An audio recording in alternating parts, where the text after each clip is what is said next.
요한복음 18장 1절로 11절 다 찾으셨으면 저와 여러분 한 절씩 교독하시고 마지막 절 합독하십니다. 예수께서 이 말씀을 하시고 제자들과 함께 기드론 시내 건너편으로 나가시니 그곳에 동산이 있는데 제자들과 함께 들어가시니라. 그곳은 가끔 예수께서 제자들과 모이시는 곳이므로 예수를 파는 유다도 그곳을 알더라. 유다가 군대와 대제사장들과 바리새인들에게서 얻은 아랫사람들을 데리고 등과 횃불과 무기를 가지고 그리로 오는지라. 예수께서 그 당할 일을 다 아시고 나아가 이르시되 너희가 누구를 찾느냐. 대답하되 나사렛 예수라 하거늘 이르시되 내가 그니라 하시니라. 그를 파는 유다도 그들과 함께 섰더라. 예수께서 그들에게 내가 그니라 하실 때에 그들이 물러가서 땅에 엎드러지는지라. 이에 다시 누구를 찾느냐고 물으신데 그들이 말하되 나사렛 예수라 하거늘. 예수께서 대답하시되 너희에게 내가 그니라 했으니 나를 찾거든 이 사람들이 가는 것은 용납하라 하시니 이는 아버지께서 내게 주신 자 중에서 하나도 잃지 아니하였사옵나이다 하신 말씀을 응하게 하려 함이로라.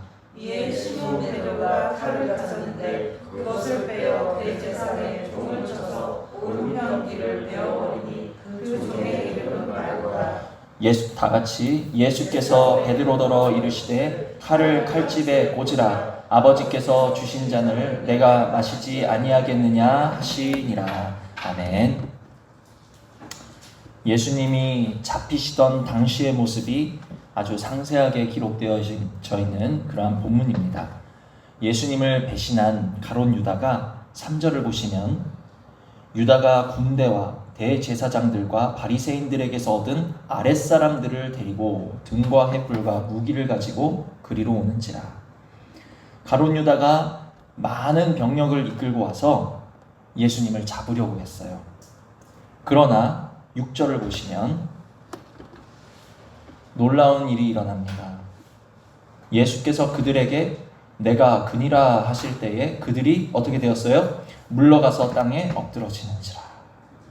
누구를 찾느냐는 그 예수님 단지 말 한마디 하셨을 뿐인데 예수님을 잡으러 온 그 많은 사람들이 어떻게 됐어요? 물러나서 땅에 엎드러지는 그러한 모습.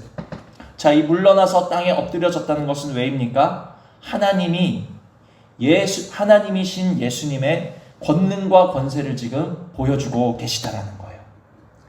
단지 말씀 한마디면 그 말씀 한마디에 녹아있는 그 신성을 드러내시면 죄뿐인 인간은 그분 앞에서 감히 다가설 수도 없고 물러나서 엎드러질 수밖에 없다라는 것을 예수님의 하나님 되심과 그 신성의 권능을 지금 이 한 구절로 보여주고 계신다라는 것입니다. 자, 이 말씀을 보았을 때 사람이 하나님을 잡을 수 있을까요? 사람이 하나님을 잡을 수 있습니까?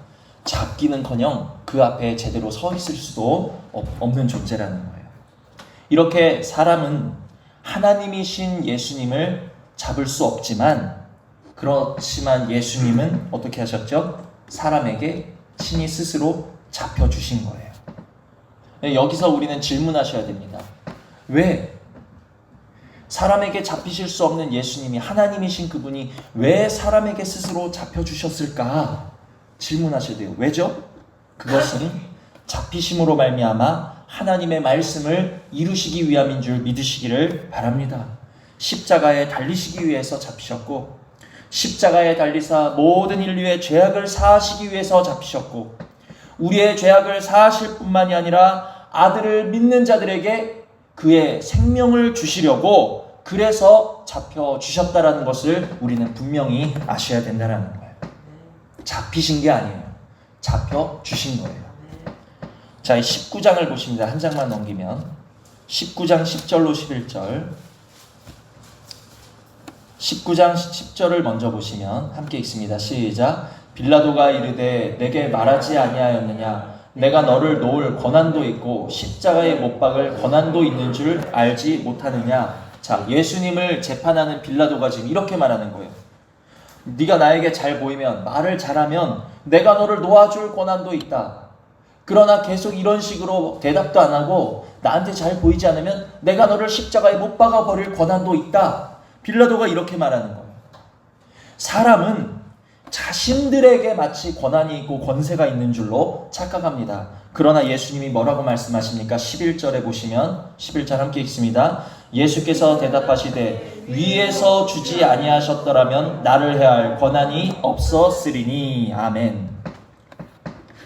너에게 권한이 있고 너에게 나를 해할 네가 나를 잡고 네가 나를 십자가에 못 박을 권한이 권세가 있는 것이 아니라 네가 지금 나를 대면하여 말할 수 있고 네가 나를 판결할 수 있는 모든 권한은 너에게 있는 것이 아니라 누가 주신 것이다? 하나님이 주신 것이다. 예수님이 그렇게 말씀하고 계시는 거예요. 비록 사람이 예수님을 잡고 사람이 예수님을 핍박하고 사람이 예수님을 못 박는 것 같지만 하나님께서 그러한 권한을 허락지 않으셨다면 누구도 예수님을 잡을 수 없고 핍박할 수 없고 해할 수 없다라는 것을 우리는 아셔야 된다는 거예요. 이게 왜 중요한가? 왜 제가 이것을 이렇게 설명을 드려야 하는가? 자, 사람이 예수님을 감히 잡지 못하고 손대지 못하고 해하지 못하는데 여기서부터 잘 들으셔야 돼요. 사람이 하나님이신 예수님을 잡지 못하고 해하지 못하는데 하물며 그리스도의 몸이요 하나님의 자녀된 교회와 성도를 세상이 해할 수 있을까요? 없을까요? 세상은 교회와 하나님의 자녀를 건들 수도 없고 해할 수 있는 권세가 없다라는 것을 기억하시기를 바랍니다. 그러므로 우리는 모든 우리를 향한 어려움과 핍박 앞에서 두려워 말고 말씀 위에 믿음으로 든든히 서실 수 있는 그러한 은혜가 있으셔야 된다는 거예요. 자, 그런데 여기서부터 중요합니다. 위에서 그 권한을 주실 때가 있다는 거예요. 위에서 그 권한을 주실 때가 있다. 예수님이 잡혀주신 것처럼 교회와 성도를 어려움 가운데 하나님께서 잡히도록 권한을 주실 때가 있다는 거예요. 우리는 그것을 아셔야 된다는 거예요. 왜죠? 왜 하나님이 어려움의 교회를 잡히게 하시고 핍박 가운데 성도를 잡히게 하시는 이유는 왜죠?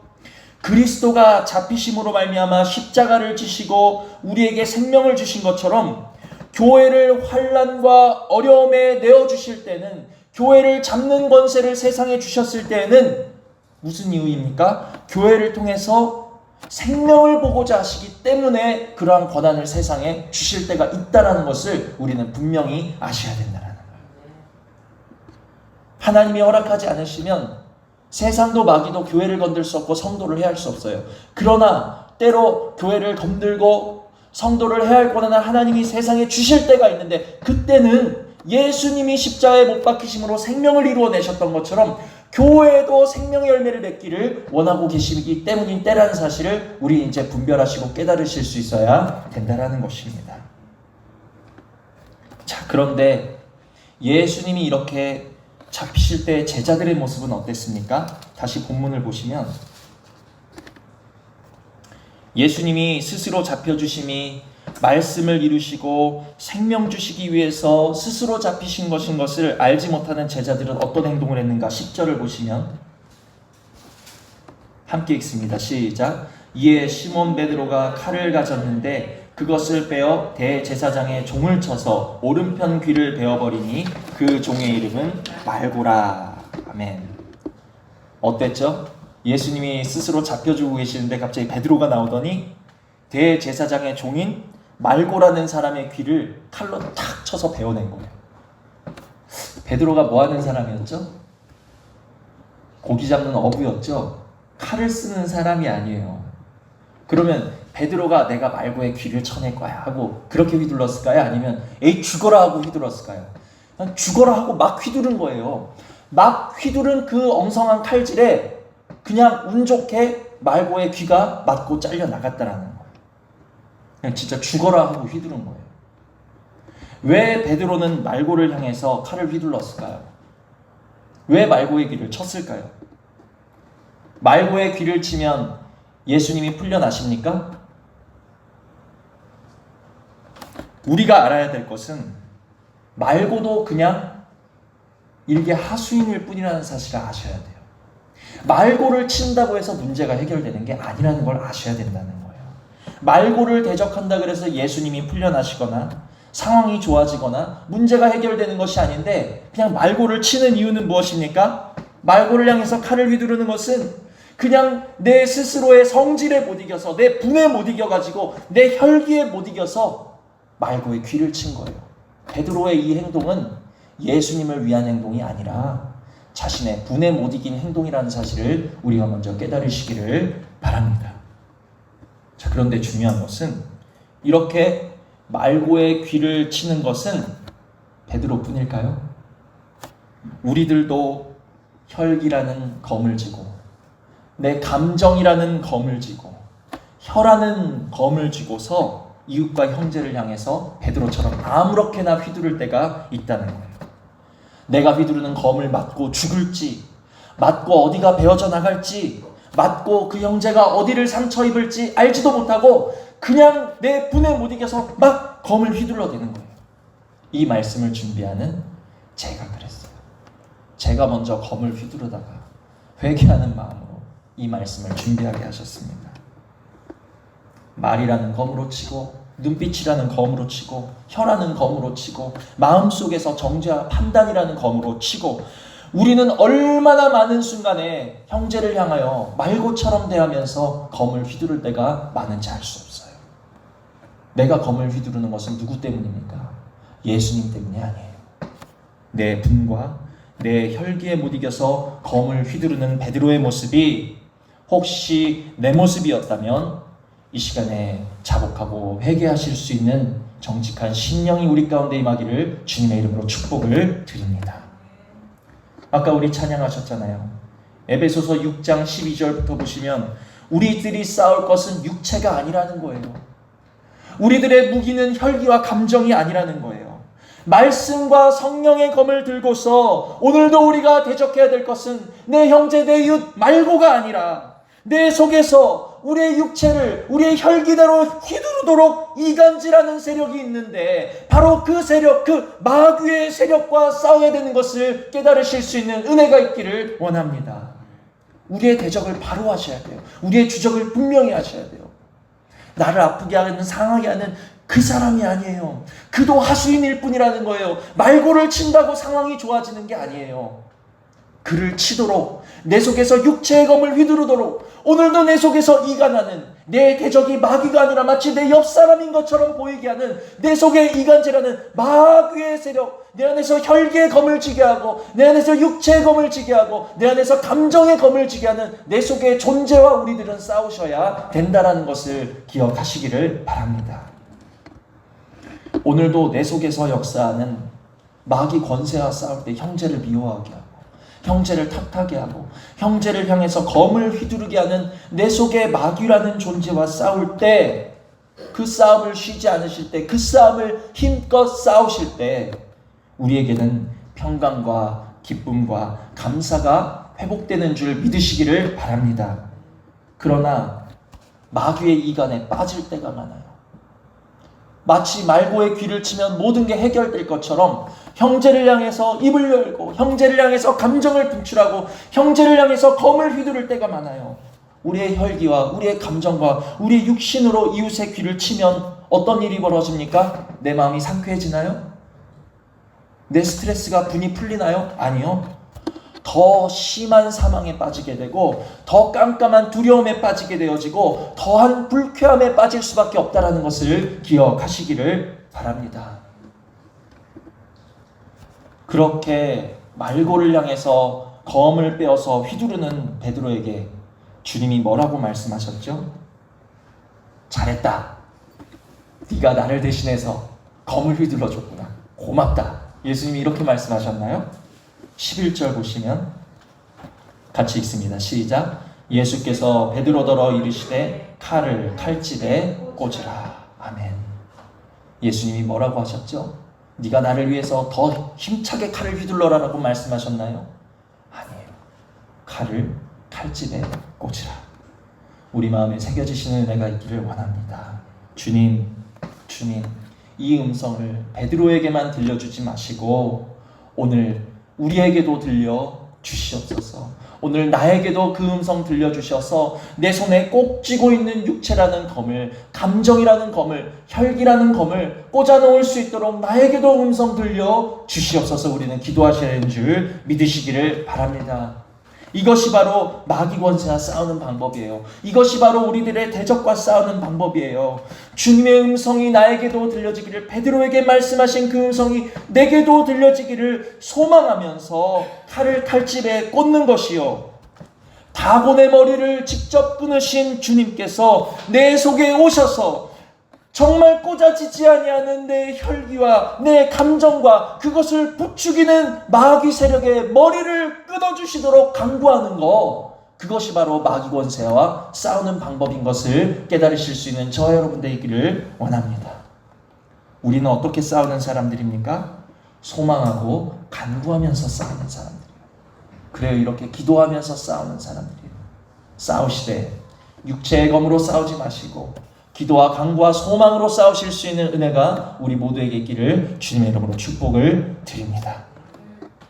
자, 주님이 베드로에게 말씀하시고 또 이 시간을 통해서 우리에게도 말씀하시는데 칼을 칼집에 꽂으라 말씀하고 계세요. 근데 칼을 칼집에 꽂으라는 이유가 두 가지가 있어요. 두 가지. 자, 첫 번째는 이웃을 위한 것이고 두 번째는 나를 위한 거예요. 자, 첫 번째는 무엇이냐? 지금은 비록 네가 그래 혈기가 다분해, 좋아.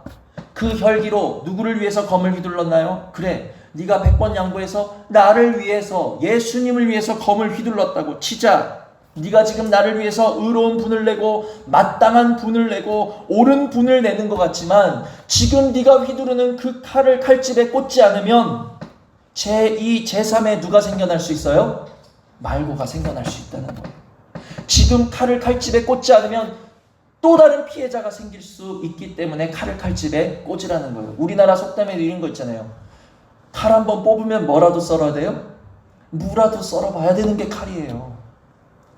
내가 칼을 꽂지 않으면 누구라도 다치게 되는 거예요. 내 연약한 이웃이 다칠 수도 있어요. 내 이웃을 위해서 우리가 그들에게 생명을 주고 위로를 주고 소망은 주지 못할지언정 칼을 뽑아서 그들의 귀를 치는 일은 없어야 될 줄 믿습니다. 주님, 형제에게 상처를 주는 내 혈기, 내 육체, 감정 섞인 혀가 칼집에 꽂아질 뿐만이 아니라 아예 버려질 수 있도록 내게 말씀하여 주시옵소서. 기도하시는 저와 여러분 되기를 원합니다. 첫 번째는 이렇게 예수님이 칼을 칼집에 꽂으라고 하신 이유는 내 주변의 이웃 때문이에요. 그런데 두 번째 이유가 훨씬 중요합니다. 내가 휘두른 그 칼의 결과가 결국 누구한테 돌아올까요? 나한테 돌아옵니다. 내가 칼을 휘두르면, 내가 혈기와 감정으로 칼을 휘두르면 그 칼이 누구에게 돌아온다? 나에게 돌아온다. 내가 심은 대로 거두는 거예요. 칼로 흥한 자는 칼로 망하게 되는 줄 깨달으시기를 바랍니다. 자, 베드로가 귀를 친 종의 이름이 누구였죠? 말고예요. 자, 예수님은 베드로에게 이렇게 말씀하셨어요. 이러한 일이 있기 전에 베드로야, 네가 오늘 다굴기 전에 나를 3번 부인할 거야. 이렇게 말씀하셨어요. 첫 번째, 두 번째는 누구 앞에서 부인했죠? 여종 앞에서 부인했습니다. 여종들이 찾아와서 예수님과 함께 있었던 사람 아니에요? 그 도당 아니에요? 여종 앞에서 아니야, 난 그런 사람 몰라. 베드로가 그렇게 부인했어요. 근데 마지막 세 번째 결정타를 베드로에게 날린 사람이 누구인 줄 아십니까? 마지막 세 번째 베드로를 부인하게 한 사람. 26절을 보시면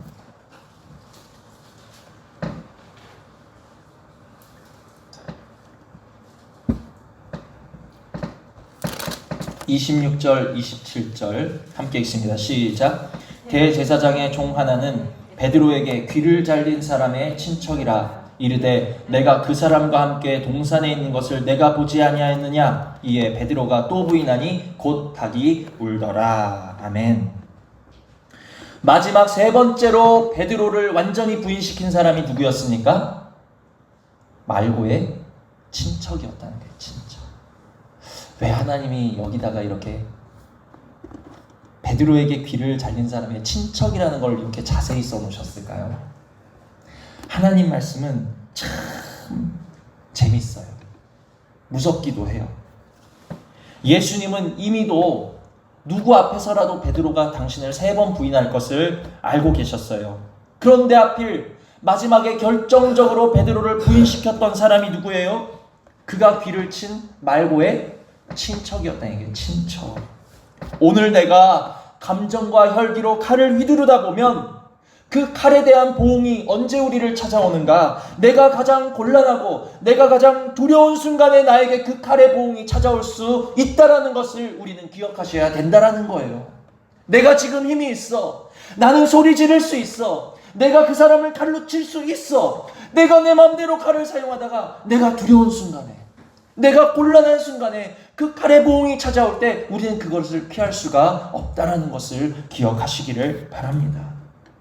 더 심각한 것은 내가 휘두른 칼, 내가 휘두른 혈기로 인해서 베드로가 어떻게 됐죠? 결국 예수님을 부인하는 자리까지 들어갈 수 있게 된다는 사실을 아셔야 된다는 거예요. 한 명의 형제를 더 다치게 하기 전에, 또 그로 인하여서 내가 곤란한 자리에 빠지기 전에 내 육신, 내 혈기, 내 감정에 끌리는 혀의 칼이 칼집에 꽂아지도록 내게 말씀하여 달라고 우리는 기도하셔야 되는 줄 깨달으시기를 바랍니다. 그러나 억울하고 참기 힘든 상황에 내가 이 손에 쥔 칼을 내려놓을 수 없는 것 주님께서 아시겠사오니 주님이 나의 심령에 칼을 칼집에 꽂으라고 친히 말씀하여 주시옵소서. 우리의 기도 제목이라는 거예요. 육신의 칼은 내려놓고 도리어 내 속에 형제와 혈기와 내 속에 감정을 부추기는 마귀 권세를 향해서 성령과 말씀의 검을 들어야 하는 것이 우리의 마땅한 자세인 줄 깨달으시기를 바랍니다. 그래서 말씀을 정리합니다. 하나님께서 사람들에게 예수님을 잡을 권한을 허락하셨고 또 예수님이 스스로 잡히신 이유가 뭐라고 말씀드렸죠? 하나님의 말씀이 이루어짐으로 말미암아 십자가를 통해 우리 모두에게 생명 주시기 위함이라는 거예요. 마찬가지로 세상과 마귀는 그리스도의 몸인 교회와 성도들을 해할 수도 없고 감히 만질 수도 없지만, 그러나 잠시 교회와 성도를 환난과 두려움에 넘겨주실 때가 있다는 거예요. 그 이유 또한 교회를 통해 생명을 보고자 하시기 때문이라는 사실을 우리가 깨달으셔야 된다라고 말씀을 드렸습니다. 그런데 교회가 이렇게 생명을 보이는 방법이 뭘까요? 우리가 지금 환난에 넘겨진 때에, 우리가 어려움에 넘겨진 이 때에 우리 안에서 생명을 보이는 방법이 뭘까요? 내 형제의 귀를 칼로 치는 거요? 그러면 생명이 나타납니까? 우리의 혈기와 감정을 칼집에 꽂을 때부터 생명에 싹이 돋게 된다는 것을 기억하시기를 바랍니다. 이 싹이 바로 주님이 우리 안에 계시다는 증거라는 거예요. 우리의 칼이 칼집에 꽂혀진다는 것이 바로 주님이 우리 안에 계신 증거라는 거예요. 또 우리가 지난주에도 계속 말씀을 들어서 알고 계시겠지만 베드로전서 3장 9절에 뭐라고 했습니까? 악을 악으로 욕을 욕으로 갚아라. 갚지 말고 어떻게 해요? 도리어 복을 빌라. 이 말씀이 악한 상황 가운데, 억울한 상황 가운데 내가 얼마든지 칼을 휘둘러서 갚아줄 수 있는 그 상황에도 불구하고 칼을 칼집에 꽂고 도리어 복을 비는 이 말씀이 우리에게 이루어질 때, 교회를 통해 성도를 통해 이루어질 때 생명의 열매가 드러나게 되는 줄 믿으시기를 바랍니다. 이 열매가 바로 또한 주님이 우리 안에서 역사하고 계시다라는 증거가 된다는 거예요. 베드로 전서가 쓰여질 당시의 배경을 또 말씀드리자면, 그 당시에는 로마의 대화재가 일어났었어요. 엄청난 불길이 번져가고 있고 수많은 인명피해를, 재산피해를 냈습니다. 로마의 네로 황제는 그 방화의 책임을 누구에게 돌렸죠? 기독교인들, 그리스도인들에게 돌린 거예요. 그러니까 많은 사람들이 붙잡히게 되고, 사람들이 보는 앞에서 기독교인들이 잡혀서 순교하게 되고 화형을 당하게 되고 사자밥이 되어지고, 죽지 않은 사람들은 박해를 당하게 되고 손가락질을 당하게 되고, 저런 미친놈들, 저런 정신나간 놈들, 저런 방화범들, 손가락질을 당하는 거예요. 그런데 이상한 일이 벌어집니다. 박해를 받고 손가락질을 받고 사형을 당하는데도 그리스도 인구가 줄어드는 게 아니라 오히려 하나님을 믿는 사람들이 더 많아지는 거예요. 참 이상한 일이에요. 왜 그렇죠? 박해하는 세상이 그들 속에 생명을 보았기 때문이에요. 그들 속에 예수 그리스도의 성품을 보았기 때문이에요. 그들이 아무리 악하게 굴어도, 아무리 그들을 핍박하고, 아무리 욕해도 그들은 그들을 향해서 악을 악으로 갚지 않고 욕을 욕으로 갚지 않고 도리어 복을 빌어주는 예수 그리스도의 생명의 모습이 그들 안에 있는 것을 세상이 보자 세상이 그리스도로 변해지기 시작했기 때문에 그리스도를 믿는 인구가 더욱더 늘어나게 됐다는 것이죠. 마찬가지로 지금 우리나라도 참 어려운 가운데 빠졌습니다. 예수님을 믿기가 너무 어렵습니다. 한국교회가 어렵습니다. 그런데 그때 베드로전서가 쓰여지던 초대교회와 지금의 차이는 뭐예요? 그때는 시간이 흐를수록 하나님을 믿는 사람들의 수가 늘어났다면 지금은 어떻게 해요? 가면 갈수록 어떻게 되고 있어요? 믿는 사람의 수가 줄어들고 있는 거예요. 왜 그렇죠? 악을 악으로 욕을 욕으로 갚지 않고 도리어 복을 빌던 초대교회랑은 달리 지금은 교회가 성도들이 악을 악으로 욕을 욕으로 갚고 있는 시대이기 때문에 우리 안에서 생명의 빛을 보지 못하니까 사람들이 변하지가 않는 거예요. 우리가 변하지 않으니까 그들이 변하지 않는 거예요. 칼을 칼집에 꽂지 않고 여전히 혈기와 감정으로 칼을 휘두르기 때문에 말고의 친척들까지 나서서 우리를 믿음의 자리에서 떨어뜨리려고 세상이 총공세하고 있는 그러한 형세는 우리 교회들이 만들어냈다는 것을 깨달아야 된다는 것입니다. 오늘의 말씀을 들으시고 칼을 휘두르고 싶으십니까? 아니면 칼을 칼집에 꽂아넣고 싶으십니까? 악을 악으로 욕을 욕으로 갚고 싶으십니까? 아니면 도리어 복을 빌고 싶으십니까? 내 손에 쥔 칼을 칼집에 꽂아주시도록 내 속에 내 혈기를 부추기는 마귀의 세력을 끊어주시도록 우리는 그저 애통하고 간구밖에는 주님 앞에 드릴 것이 없다라는 것을 기억하시기를 바랍니다. 우리가 이렇게 애통하고 간구하면 역사는 누가 하실까요? 우리가 물 주고 우리가 씨앗을 심고 물을 주면 자라게 하시는 건 누가 하신다 그랬죠? 역사는 주님이 일으키시고 자라게 하시는 분은 하나님이라는 것을 우리는 분명히 하셔야 된다는 거예요. 말고에 귀를 치면서 죽어라 하면서 귀를 치면서 예수님을 부인했던 베드로가 엄청난 시련과 핍박 속에서도 악을 악으로 욕을 욕으로 갚지 말고 도리어 복을 빌어줍시다 말했던 그 베드로라니 같은 사람 맞나요? 말고에 귀를 치던 베드로 맞나요? 그 사람이 어떻게 이렇게 변할 수 있었죠? 베드로가 변했나요? 사람 쳐 죽이던 베드로가 그렇게 변한 거예요? 베드로가 변한 게 아니에요. 주님이 베드로를 변화시켜 주신 줄 믿으시기를 바랍니다. 주님이 베드로를 장성한 분량까지 자라게 하신 것을 믿으시기를 바랍니다. 우리도 변화시켜 주실 수 있다라는 거예요. 형제를 향해서 칼을 휘두르는 우리도 악을 악으로 욕을 욕으로 갚지 아니하고 도리어 복을 비는 자리로 변화시켜 주실 수 있다는 것을 믿으시고 소망하실 수 있는 은혜가 있기를 주님의 이름으로 축복을 드립니다. 우리가 그렇게 변화를 소망하면서 내 안에서 역사하시도록 주님이 나를 좀 자라나게 하시도록 기도할 때 주님은 우리 안에서 반드시 역사하셔서 그리스도의 생명을 풍성하게 우리 모두를 통해서 우리 행복한 교회를 통해서 거두어 주실 줄 믿으시기를 바랍니다.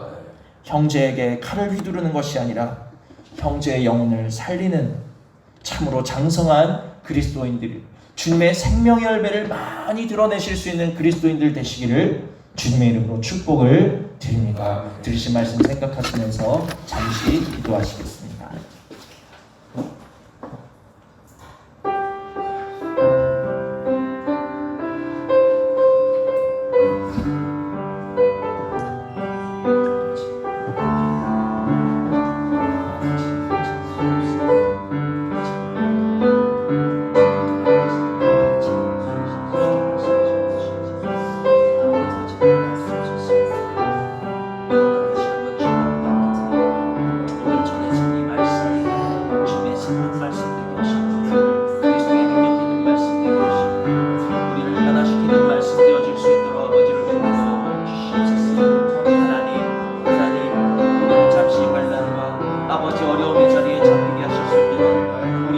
생명을 보고자 우리에게 모든 것들을 허락하신 때이라는 것을 우리가 분명히 깨달아 이때에 억울한 때에 아버지여 참으로 두려운 이때에 아버지여 참으로 참을 수 없는 때에 아버지여 참으로 형제와 사랑과 아버지의 세상을 향해 칼을 휘두르는 자들이 아니오 아버지 갚아주는 자들이 아니라 아버지 칼을 칼집에 꽂으며 아버지여 도리어 복을 빌어주는 그 자리까지 예수 그리스도의 성장한 그 자리까지 내가 이르르고 우리의 이웃이 이르르고 우리 가정이 이르르고 교회가 이르르기를 위하여 아버지 더욱 엎드려 기도하는 죄자들 다 될 수 있도록 아버지를 베풀어 주시옵소서. 우리가 소망할 때 베드로를 변화시켜 주신 주님이 우리 안에서 역사하실 줄 믿사오니 오 주여 주여 우리 안에서 역사하여 주시옵소서. 우리를 변화시켜 주시옵소서.